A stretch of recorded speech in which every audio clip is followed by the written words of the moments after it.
Todo mundo conhece o conto da Chapeuzinho Vermelho, uma garotinha que vai entregar alguns doces para sua avó, e acaba sendo enganada pelo lobo e depois sendo salva no final.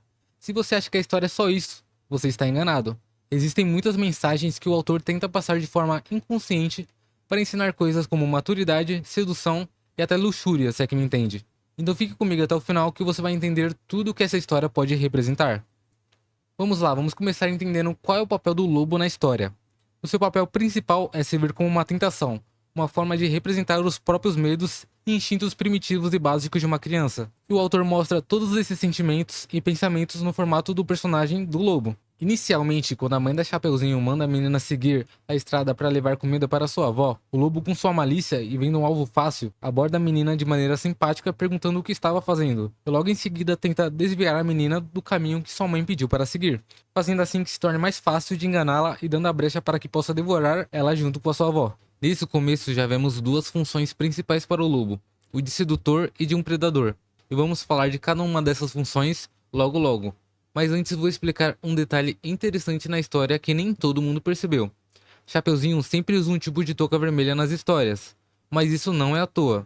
Vermelho representa desejo, perigo, violência, coisas que descrevem muito bem o personagem do lobo, que já dá mais um motivo para o lobo se interessar na protagonista. Agora, olhando mais para o lado sedutor do lobo, o vermelho de sua capa simboliza a menstruação, já que a Chapeuzinho tem uma idade relativamente perto de quando as meninas menstruam pela primeira vez. Agora, indo para a segunda parte da história, depois de perguntar a Chapeuzinho o que estava fazendo e ela falando que ia para a casa da sua avó, o lobo sabiamente sugere a ela para admirar a floresta, as flores e suas belezas naturais, desviando a menina de seu objetivo, simbolizando a desobediência e a necessidade de experiência por aprendizado. Toda essa construção no conto é extremamente essencial para a criança entender os pontos cruciais e importantes da história. O lobo nessa parte do conto não faz nada que pareça muito ruim, mas de forma consciente ou não, a criança já criou uma certa expectativa no futuro da história e já entendeu que a Chapeuzinho possivelmente terá que enfrentar as consequências de não ter continuado na trilha como sua mãe tinha orientado.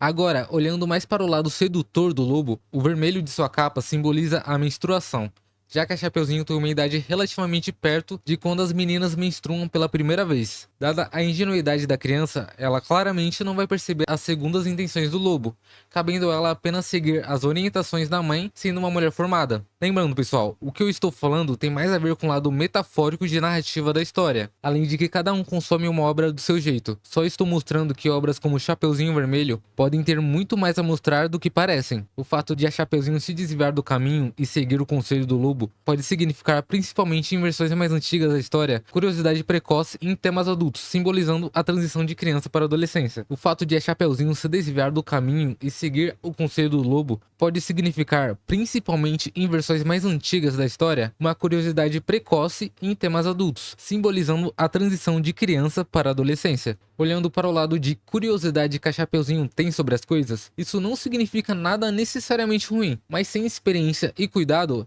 é provável cair em armadilhas e problemas como o lobo representou para Chapeuzinho durante a história. É natural para crianças terem tanta curiosidade sobre o mundo, sendo elas pessoas com tão pouco conhecimento e experiência, mas é essencial seguir as orientações de seus cuidadores mais próximos e confiáveis, enquanto aprende sobre o mundo. Já para o meio e o final da história, o lobo chega antes na casa da avó e a devora, logo depois vestindo suas roupas e deitando na cama da avó fingindo ser ela. Chapeuzinho chega e começa a cena clássica dela perguntando de suas orelhas, de seus pelos, de seus olhos e finalmente de seus dentes. Chapeuzinho é devorada. Depois chega o caçador e corta a barriga do lobo, resgatando a avó e a menina. E para garantir que o lobo não vai mais incomodar, eles colocam um monte de pedras no estômago do lobo, fazendo assim ele não conseguir se mover depois de acordado e morrendo logo em seguida. O lobo nessa parte da história é representado principalmente pela consequência da ingenuidade e inocência sem cautela. Devido à desobediência na hora de continuar na trilha, o lobo conseguiu se aproveitar da situação e devorar a menina e a avó, mostrando ao leitor os resultados das ações da protagonista. A garota ser devorada pelo lobo mostra a criança sendo passiva e regredindo a barriga, como se tivesse voltado à época de gestação, porque até ali não amadureceu e não tomou as atitudes necessárias para poder crescer e aprender com a situação. Além de que ser devorado pode significar ser dominada por coisas que ainda é muito jovem para entender, como o coito. Após ela ser salva pelo caçador, o lobo cumpre sua última função, servindo de transmissor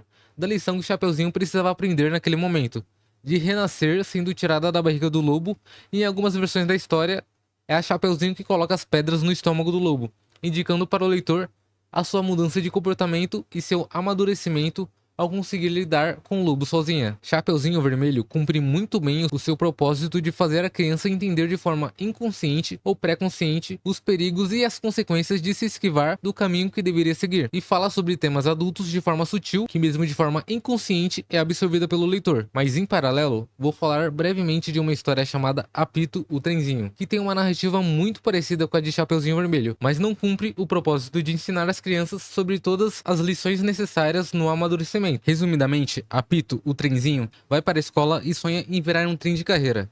Assim como o Chapeuzinho, ele também acaba sendo tentado em sair da trilha para ir ver as flores. Logo, os cidadãos se juntam e bolam um plano para manter o Apito no trilho, colocando uma bandeira vermelha na entrada da trilha que levam às flores, até Apito aprender a se manter nos trilhos. A história termina com ele aprendendo a lição e terminando como um grande trem de carreira que sempre quis ser. Agora vamos lá. Acredito que vocês já vão ter uma ideia de qual seja a diferença gritante entre as duas histórias. Basicamente tem 3 pontos principais: perigo, livre-arbítrio e realismo. Pera aí, Gleison, o que você quer dizer com perigo? Em Chapeuzinho Vermelho tem um perigo constante desde que o lobo aparece na história. Apesar de parecer simpático, o leitor percebe as intenções maliciosas do lobo, e isso, além de deixar a história mais interessante, também cria um senso de responsabilidade na criança, vendo que Chapeuzinho, desobedecendo a mãe, acaba sendo devorada pelo lobo e prejudicando sua avó no processo. Já em Apito, não há perigo real, existe apenas a chance do Apito não virar um trem de carreira, mas isso não representa nada para a criança. E com o final da história, não há lição a ser aprendida pelo próprio personagem. Foram outros que resolveram seu problema. Agora, em relação à liberdade, Chapeuzinho não foi obrigada a sair da floresta por algum personagem da obra. Ela tomou atitudes negativas para ela e seus familiares, e sofreu as consequências de suas ações no conto. Teve uma lição a ser aprendida. Ela teve total livre-arbítrio e liberdade de escolher as suas ações e enfrentar as suas causas. Já o Apito apenas foi forçado a seguir um caminho que a sociedade o instruiu a seguir. Não houve lição. Não houve amadurecimento. Foi engessado para ele aquela realidade. E sobre o realismo, como disse anteriormente, Chapeuzinho sofreu as consequências de suas ações, assim como aconteceria a um adulto, caso tomasse alguma decisão ruim. É um acontecimento realista. Com Apito, a sociedade inteira parou de fazer o que estava fazendo para ajudar uma criança. Isso raramente vai acontecer, para dizer nunca. Além de que a probabilidade de Apito ficar pistola com a sociedade por impedir ele de ver as flores iria ser bem alta se você parar para pensar. Enfim, muito obrigado por assistir o vídeo até aqui.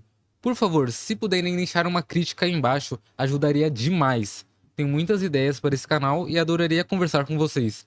E mais uma coisa, esse vídeo teve como base muito do que foi dito em A Psicanálise dos Contos de Fadas. É um livro que pega alguns contos de fadas famosos como Branca de Neve, Bela Adormecida e João e Maria, e aborda esses contos de forma psicanalítica. Se você gostou do conteúdo e tem interesse de comprar o livro, vou deixar um link na descrição com o livro. Ajudaria demais se vocês comprassem por esse link.